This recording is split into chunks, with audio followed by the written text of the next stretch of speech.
안녕하세요. 올해 72세인 김순애입니다.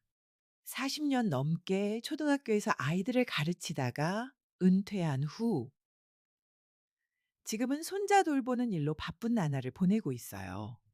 아들 도훈이가 은행 지점장으로 일하고 있고 며느리 유진이도 회사를 다니면서 맞벌이를 하고 있죠. 제가 오늘 이런 얘기를 하게 된 건 정말 충격적인 일을 겪었기 때문입니다. 며느리를 완전히 오해하고 있었다는 걸 깨달았거든요. 우리 며느리 유진이는 정말 얌전한 사람이라고 생각했어요.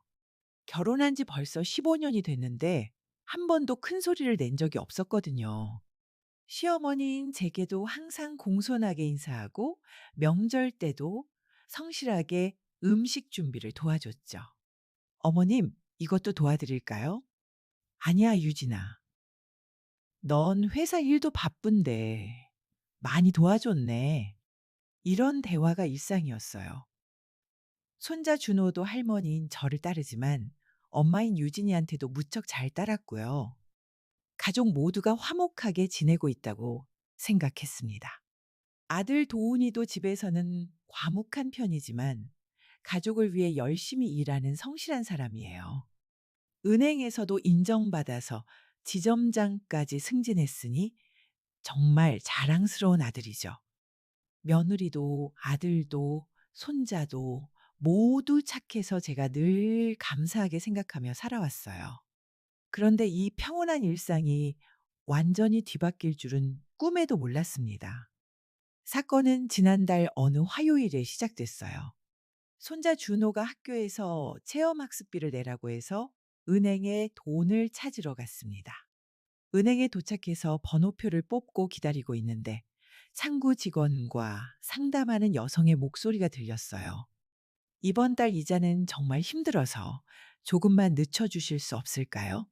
그 목소리가 너무 익숙해서 고개를 돌려보니 우리 며느리 유진이었습니다. 깜짝 놀라서 자세히 보니 분명히 유진이가 맞더라고요. 하지만 평소에 보던 모습과는 너무 달랐어요. 얼굴이 많이 상기되어 있고 손으로 머리를 쓸어내리면서 초조해하고 있었거든요. 대출금이 3천만 원이라서 이자만 해도 매달 100만 원이 넘어가니까요. 며느리의 말에 저는 정말 충격을 받았습니다. 3천만 원 대출이라니. 우리 아들 몰래 그런 거액을 빌렸다는 건가요? 도대체 뭘 하려고 그런 돈을. 상구 직원이 뭐라고 답하는지는 잘 들리지 않았어요. 며느리가 고개를 숙이고 한숨을 깊게 쉬는 모습만 보였거든요. 그 순간 제 머릿속에는 온갖 나쁜 생각들이 떠올랐습니다. 혹시 며느리가 우리 집을 담보로 대출을 받은 건 아닐까? 아니면 아들 모르게 빚을 져서 집안을 망치려는 건 아닐까? 평소에 그렇게 얌전해 보이던 며느리의 숨겨진 모습을 발견한 것 같아서 등골이 서늘했어요. 급하게 볼일을 마치고 집으로 돌아왔는데 머릿속이 복잡했습니다. 며느리는 아무렇지 않은 듯 저녁 준비를 하고 있었어요. "어머님, 오늘 어디 다녀오셨어요?" "그냥 은행 좀 다녀왔어." "아, 그러셨구나. 저녁은 김치찌개 끓였는데 괜찮으시죠?" 평소와 똑같은 대화였지만 저에게는 모든 게 달라 보였어요. 며느리의 웃는 얼굴조차 가식적으로 느껴졌거든요. 그날 밤 잠을 제대로 이루지 못했습니다. 계속해서 며느리의 초조한 표정과 3천만 원 대출이라는 말이 머릿속을 맴돌았어요. 내가 뭔가 조치를 취해야 하는 건 아닐까? 이런 생각이 들면서도 섣불리 아들한테 말하기는 조심스러웠습니다. 혹시 제가 잘못 본 건 아닐까 싶어서요. 며칠 동안 며느리를 유심히 관찰해 보니 평소와는 다른 점들이 눈에 띄기 시작했어요. 전화를 받을 때 목소리를 낮추거나 혼자 있을 때 한숨을 쉬는 모습을 자주 보게 됐거든요. 특히 휴대폰을 볼 때마다 표정이 어두워지는 게 신경 쓰였습니다. 뭔가 숨기고 있는 게 분명해. 확신이 서자 더 이상 가만히 있을 수가 없었어요. 며느리가 정말로 우리 가족에게 해를 끼치려는 건지 아니면 다른 이유가 있는 건지 알아봐야겠다고 생각했습니다. 그래서 며느리의 행동을 더 자세히 관찰하기로 결심했어요. 손자 준비 때문에 자주 외출하는데 그 기회를 이용해서 며느리가 어디에 가는지 확인해 보기로 했죠. 처음에는 이런 일을 한다는 게 좀 미안했지만 가족을 지켜야 한다는 책임감이 더 컸어요. 며칠 후 며느리가 회사에 간다고 하면서 평소보다 일찍 나가는 날이 있었습니다. 어머님, 오늘 회의가 있어서 일찍 나가야 해요. 그래, 조심히 다녀와. 며느리가 나간 후 저도 준비를 하고 밖으로 나왔어요. 멀찍이 따라가 보니 며느리는 회사 방향이 아닌 다른 곳으로 향하고 있었습니다. 지하철을 타고 한참을 가더니 낡은 상가 건물 앞에서 내렸어요. 그곳에서 중년 남성과 만나서 뭔가 진지하게 이야기를 나누더라고요. 거리상 대화 내용은 들을 수 없었지만 며느리가 봉투를 건네주는 모습을 봤습니다. 역시 뭔가 수상한 일을 하고 있었구나. 이제 더 이상 의심의 여지가 없었어요. 집으로 돌아오는 길에 며느리의 표정은 더욱 침울해 보였습니다. 이 모든 걸 아들에게 말해야 하는지 고민이 됐지만 더 큰 피해가 생기기 전에 진실을 알려야겠다고 생각했어요. 그날 저녁 아들이 퇴근하자마자 따로 불러서 이야기했습니다. 도훈아, 너한테 할 말이 있어. 네, 어머님. 무슨 일이세요? 유진이가 혹시 대출 같은 거 받은 거 알고 있니? 아들의 표정이 순간 굳어졌어요. 대출이요? 무슨 말씀이세요? 내가 은행에서 우연히 봤는데 유진이가 3천만 원 대출을 받았더라고. 아들이 깜짝 놀라면서 고개를 저었습니다. 그럴 리가요. 저한테는 아무 말도 안 했는데. 나도 그래서 며칠 동안 지켜봤어. 그런데 수상한 행동을 하더라고. 며느리의 행동을 자세히 설명해 주자 아들의 얼굴이 점점 어두워졌어요. 어머님, 제가 직접 확인해 보겠습니다. 그 다음 날부터 아들도 며느리를 의심하기 시작했어요.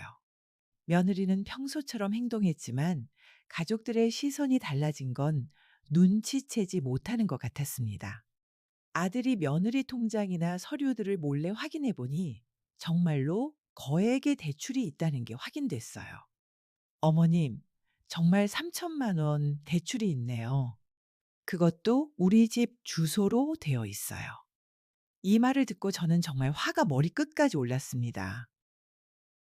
역시 우리 집을 담보로 잡으려고 했구나. 아들도 크게 실망한 표정이었어요. 아내를 믿었는데 이런 중요한 일을 숨겼다니. 우리는 며느리와 정면으로 맞서기로 결정했습니다. 하지만 그 전에 며느리가 정확히 무슨 일을 하고 있는지 더 확실히 알아봐야겠다고 생각했어요. 다음 주 며느리가 또 일찍 외출한다고 하는 날이 있었습니다. 이번에는 아들과 함께 따라가 보기로 했어요. 며느리는 지난번과 같은 장소에서 같은 남성과 만났습니다. 이번에는 좀 더 가까이에서 대화를 들어볼 수 있었어요. 이번 달 분은 이거로 되겠죠? 며느리가 또 봉투를 건네주면서 하는 말이었습니다. 그래도 아직 많이 남았어. 이런 식으로는 언제 다 갚을지 모르겠네. 남성의 대답을 듣고 저와 아들은 서로 눈을 마주 봤어요. 역시 며느리가 누군가에게 돈을 갚고 있었던 거였습니다. 도대체 누구한테 빚을 진 거야? 아들이 작은 소리로 중얼거렸어요. 며느리와 남성의 대화가 끝나고 며느리가 돌아서는 순간이었습니다. 갑자기 며느리가 주저앉으면서 울음을 터뜨렸어요. 이럴 수는 없는데. 도훈이한테 뭐라고 말하지? 혼잣말하면서 우는 모습을 보니 뭔가 단순히 나쁜 일을 저지르는 게 아닌 것 같았어요. 하지만 여전히 우리 가족을 속이고 있다는 사실에는 변함이 없었습니다. 그날 저녁 더 이상 참을 수 없어서 며느리와 직접 대화하기로 했어요. 유진아, 너 나한테 할 말 없니? 저녁 설거지를 하던 며느리에게 조심스럽게 물어봤어요. 며느리가 손을 멈추고 저를 돌아봤습니다. 어머님, 무슨 말씀이세요? 대출 말이야. 3천만 원. 며느리의 얼굴이 하얗게 질렸어요. 접시를 떨어뜨릴 뻔하면서 뒤로 한 걸음 물러섰죠. 어, 어떻게 하셨어요? 내가 은행에서 봤어. 그리고 네가 누군가 만나서 돈 주는 것도 봤고. 며느리가 그 자리에 주저앉으면서 울기 시작했어요. 어머님, 죄송해요. 정말 죄송해요. 미안하다고 될 일이 아니지. 도대체 왜 우리 몰래 그런 큰 돈을 빌렸어? 며느리가 한참 동안 울다가 입을 열었습니다. 친정, 친정 일 때문이에요. 친정? 무슨 일인데? 아버지가, 아버지가 빚을 많이 지셔서. 며느리의 말을 들어보니 상황이 제가 생각했던 것과는 완전히 달랐어요. 며느리 아버지가 지난 2년 동안 도박에 빠져서 엄청난 빚을 졌다는 거였어요. 처음에는 작은 금액이었는데 점점 커져서 지금은 1억이 넘었어요. 1억이라고? 네. 그래서 사채업체에서 계속 독촉이 와요. 엄마가 무릎 꿇고 빌어도 소용없대요. 며느리가 훌쩍이면서 계속 이야기했습니다. 친정부모가 집까지 빼앗길 위기에 처하자 며느리가 어쩔 수 없이 대출을 받아서 조금씩 갚아나가고 있었다는 거였어요. 그런데 왜 도훈이한테 말하지 않았어? 어떻게 말해요? 신랑한테 제 아버지가 도박꾼이라고 말할 수가 있나요? 며느리의 말을 듣고 보니 억울한 마음도 이해가 됐어요. 하지만 여전히 가족을 속인 것에 대해서는 화가 났습니다. 그래도 가족인데 혼자서 감당할 일이 아니잖아. 저도 알아요. 하지만 정말 부끄럽고 미안해서 말할 수가 없었어요. 그때 아들이 퇴근해서 들어왔어요. 거실에서 며느리가 우는 소리를 듣고 급하게 부엌으로 왔습니다. 무슨 일이에요? 저는 며느리가 말한 내용을 아들에게 그대로 전해줬어요. 아들도 처음에는 믿기지 않는다는 표정이었지만 며느리가 직접 사정을 설명하자 표정이 복잡해졌습니다. 유진아, 왜 그런 큰일을 혼자 감당하려고 했어? 미안해요, 여보. 정말 말하고 싶었지만 창피해서. 창피하긴 뭘. 우리가 부부인데. 아들이 며느리를 안아주면서 달래는 모습을 보니 저도 마음이 좀 누그러졌어요. 하지만 여전히 해결되지 않은 문제가 있었습니다. 그런데 네 친정 부모님은 지금도 도박을 하고 계시는 거니? 며느리가 고개를 끄덕였어요.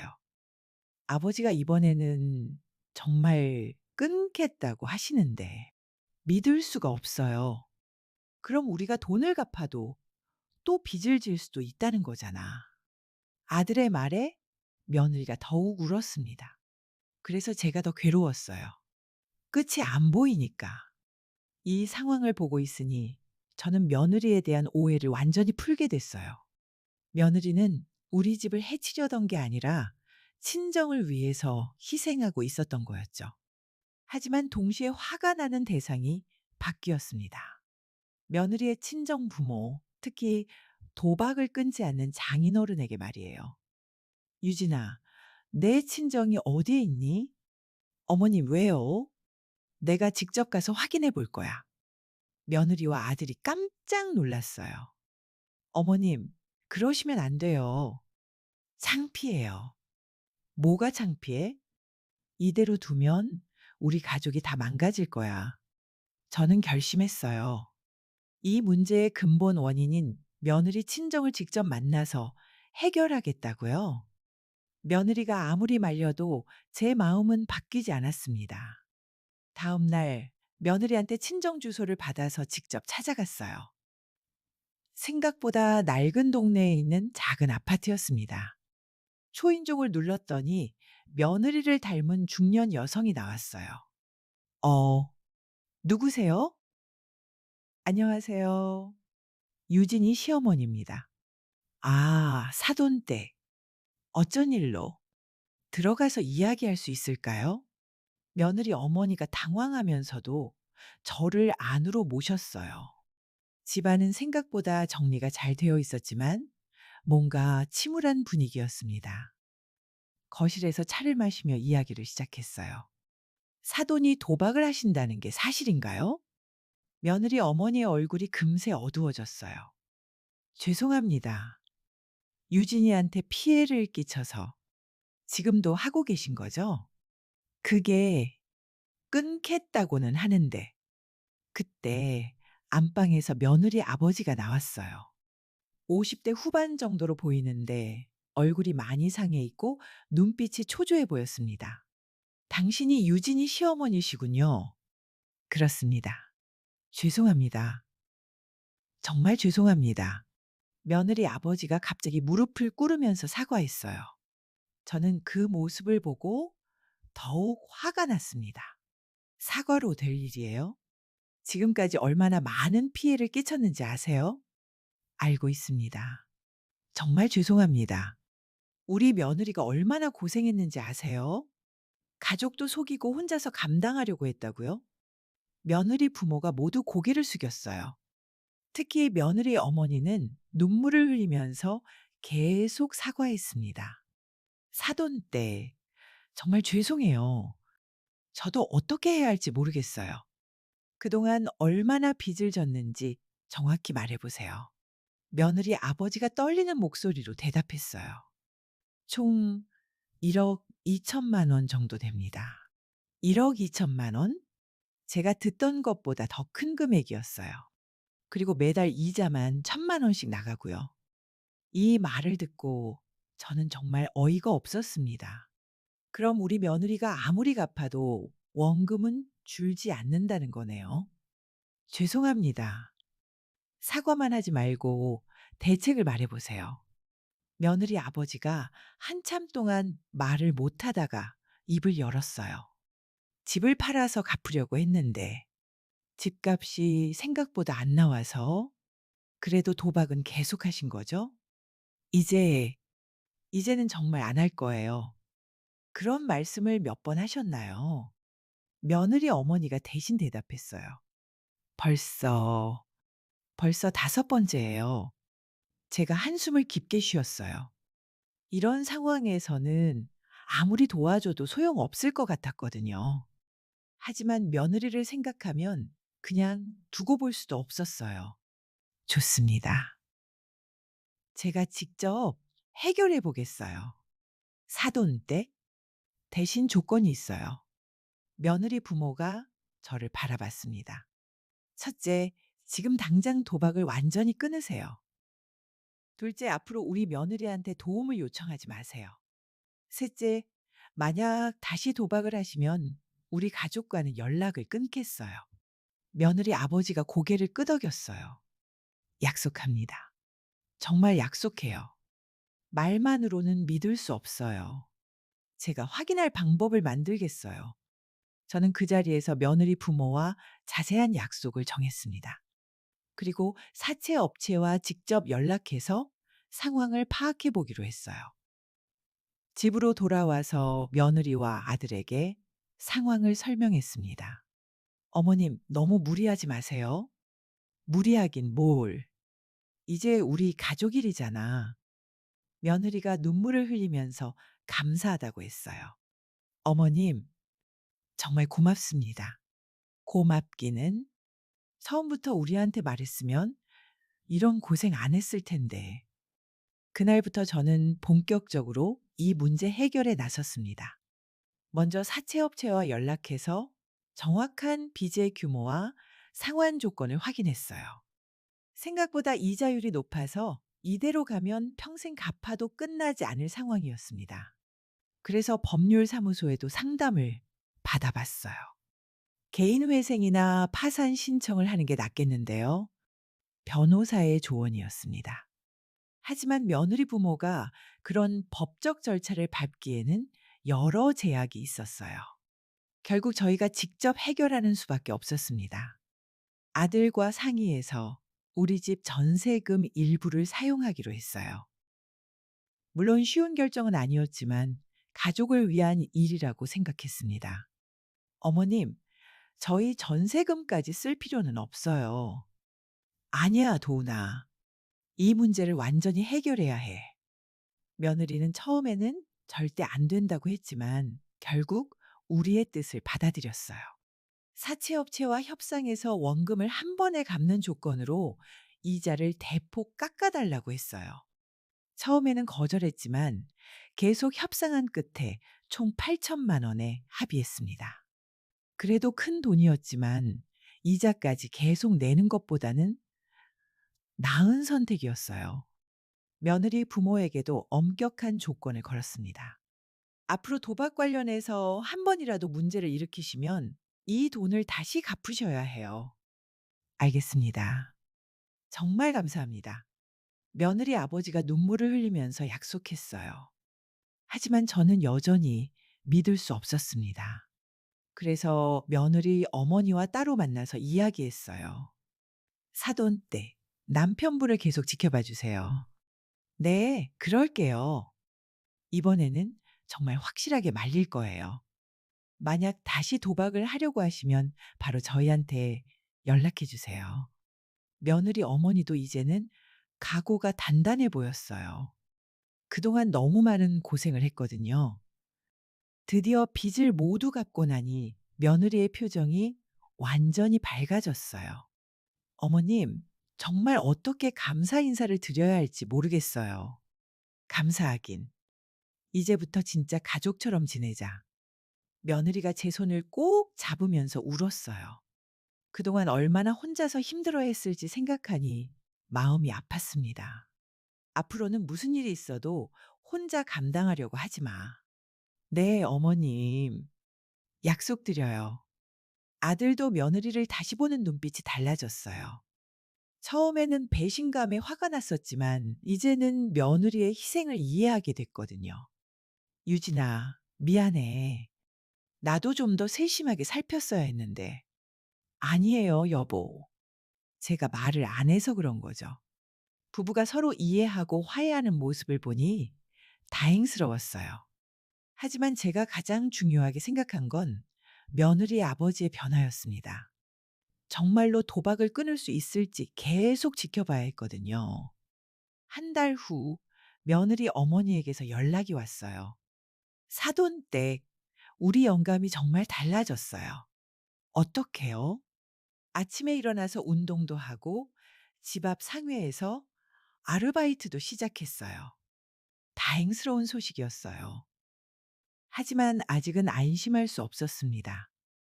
두 달, 세 달이 지나도 며느리 아버지는 도박에 손을 대지 않았어요. 오히려 적극적으로 생활 패턴을 바꾸려고 노력하고 있었습니다.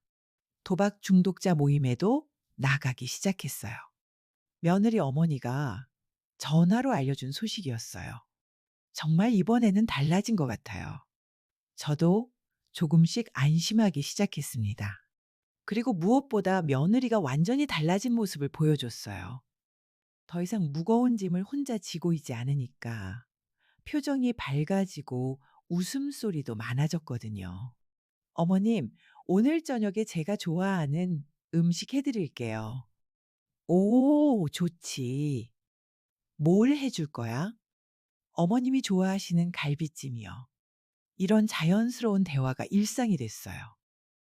아들도 예전보다 훨씬 며느리를 아껴주게 됐습니다. 유진아, 회사에서 힘들면 언제든지 말해. 고마워요, 여보. 이제 정말 마음이 편해요.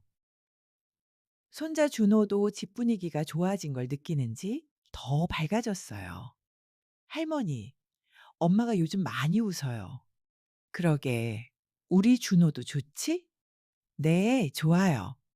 이런 평화로운 일상을 보면서 제가 올바른 선택을 했다는 확신이 들었어요. 처음에는 며느리를 의심했지만 진실을 알고 나니 오히려 며느리에 대한 존경심이 생겼거든요.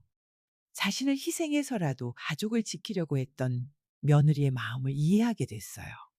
그리고 무엇보다 이 일을 통해서 우리 가족이 더욱 단단해졌다는 생각이 들었습니다. 그로부터 6개월이 지난 지금 우리 가족은 완전히 새로워졌어요. 며느리 아버지는 여전히 도박을 하지 않고 있고 오히려 가족들에게 더 잘해주려고 노력하고 있습니다. 사돈댁 덕분에 우리 가정이 살았어요. 며느리 어머니가 추석 때 와서 인사하면서 한 말이에요. 며느리도 이제는 완전히 다른 사람이 됐어요. 더 이상 숨기는 게 없으니까 표정이 밝고 가족들과의 대화도 많아졌거든요. 어머님, 제가 그동안 정말 바보 같았죠? 바보는 무슨? 가족을 생각하는 마음이었잖아. 그래도 처음부터 말씀드렸으면 이렇게 고생하지 않았을 텐데. 이제 그런 말 하지 마. 다 지난 일이야. 아들도 며느리를 대하는 태도가 완전히 달라졌어요.